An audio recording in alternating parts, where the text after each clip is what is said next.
खुलुमबाय स्टुडियो दं आं राजीव बसुमतारी आरो बे समाव थांनाय 17 बोसोराव थामहिनबा 2003 मायथाइनिफ्राय हाग्रामा महिलारि बिथांमोननि खुंबोनाय सरकारखौ लानानै फिन आरोबाव बुरखांफिनदों बिटिआर हाग्रा बिफाननि मावफुं सोद्रोमा रनजित बसुमतारी बिथाङा आरो बिथाङा फोरमायदों बिपिएफनि आमोलाव थामहिनबा 17 बोसोर सरकार सालासेयावबो एबा थासेयावबो बर' हारिनि मुंख्लंफोरनो 300सोल' सुबुंफोरनो नखरफोरनो अनसुंथाइ होनो हादों होननानै बाथ्रा बुंदों रनजित बसुमतारी बिथाङा। नाथाय आथिखालनि जा प्रमद बर'नि दैदेननाय रनजित बसुमतारी बिथांमोननि दैदेननाय गबिन्द चन्द्र बसुमतारी बिथांमोननि दैदेननाय बिथांमोननि जाबायदि सरकार सालायनाय 3 एबा 4 बोसोरावनो 400निबो बांसिन मुंख्लं नखरफोरनो अनसुंथाइ होनो हाबाय होननानै रोखा बाथ्रा फोरमायदों बिटिआर हाग्रा बिफाननि मावफुं सोद्रोमा रनजित बसुमतारी बिथाङा। जेराव हाग्रामा महिलारि बिथां एबा माखासे दैदेनगिरि बिथांमोना आथिखालनि जा प्रमद बर'नि दैदेननाय सरकारखौ जेबो खामानि मावनो हायाखै,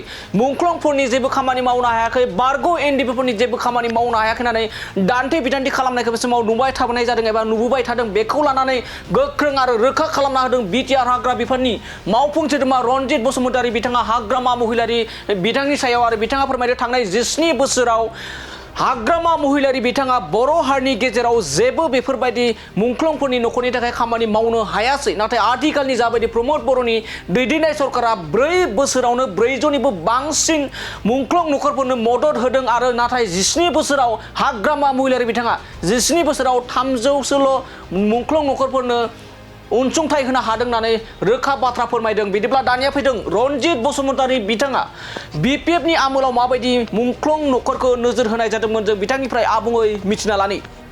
जोंनाव 3111टा मार्टियार्स एक्स एनडिपिफोरनि दङ। 1135नि एबसुनि मार्टियार्स दङ। आउट अफ 2626 बर'लेण्ड मुभमेन्टनि समनिफ्राय माखासेया बिएलटि फंबाय बिनानाव बिदामोन दङ।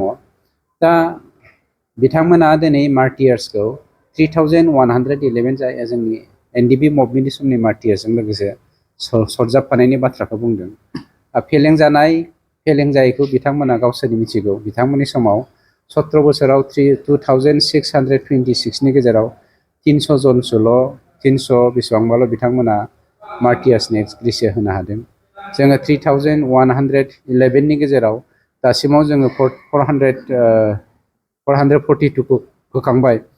बेनि अनगायैबो नै बावैसोनो मोनसे क्रिस्टि फैबावनो गोनां दंगासिनो दङ। गतिके जोंनि मार्टियार्सनि जा जेंना बे जेंनाखौ जों फोजोबलांनो नाजागासिनो दङ।